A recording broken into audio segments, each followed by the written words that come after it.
Neymar যদি Barcelona না ছাড়তেন তাহলে কি হতো, সেটা নিয়ে জল্পনা কল্পনার কিন্তু কোনো শেষ নেই। নেইমার বার্সেলোনা ছাড়ার পর বিশেষ করে নেইমারের ভক্তরা যে নেইমারকে দেখতে চেয়েছিলেন সেই নেইমারকে দেখতে পায়নি। নেইমার ও ব্রাজিল ভক্তদের নেইমারের হাতে অন্তত একটি ব্যালন ডি'অর দেখার স্বপ্ন ছিল। সেই স্বপ্ন এখন আর বাস্তবে রূপ নেওয়া সম্ভব না। কেন সম্ভব না সেটা আমরা ভিডিওর ভিতরেই আলোচনা করব। তবে আপনি কি জানেন, আমাদের মতো এই আক্ষেপ মেসিরও ছিল। সে নিজে নেইমারের ব্যালন ডি'অর জেতার জন্য সাহায্য করার প্রতিজ্ঞা করেছিল। কি হয়েছিল নেইমার চলে যাওয়ার সময়, চলুন জেনে নেওয়া যাক।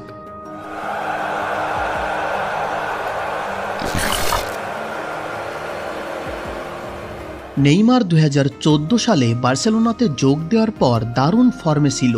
সে সময় ইনজুরিজনিত সমস্যায় নেইমারকে ততটা ভুগতে হতো না। এটার বড় কারণ ছিল মেসি ও সুয়ারেজের প্রভাব। মেসি ও সুয়ারেজের জন্য খুব একটা চাপ দিতে পারত না প্রতিপক্ষরা। নেইমার বার্সেলোনাতে 196 ম্যাচ খেলে 114টি গোল করে। নেইমার বার্সেলোনাতে থাকাকালীন একটি চ্যাম্পিয়ন্স লিগ, একটি ক্লাব ওয়ার্ল্ড কাপ, একটি সুপার কাপ, 2টি লা লিগা সহ অনেক ট্রফি জিতে যায়।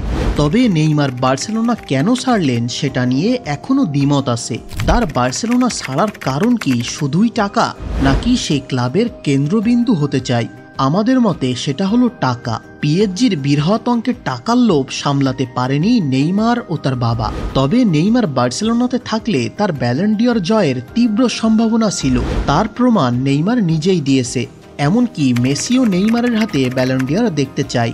নেইমার একটি পডকাস্টে বলেন, বার্সেলোনা ছাড়ার পূর্বে আমার মেসির সাথে কথা হয়েছিল। সে আমার ডিসিশনের প্রতি সম্মান রেখেই বলেছিল, তুমি যদি প্যারিসে যাও তাহলে তুমি ব্যালন ডি'অর আর কখনোই জিততে পারবে না। আমি তোমাকে ব্যালন ডি'অর জিততে সাহায্য করব। আমি তোমাকে প্রমিস করছি, তুমি শুধু বার্সেলোনাতে থেকে যাও। তুমি অবশ্যই ক্যাম্প নুতে ব্যালন ডি'অর হাতে নিয়ে দাঁড়াবে।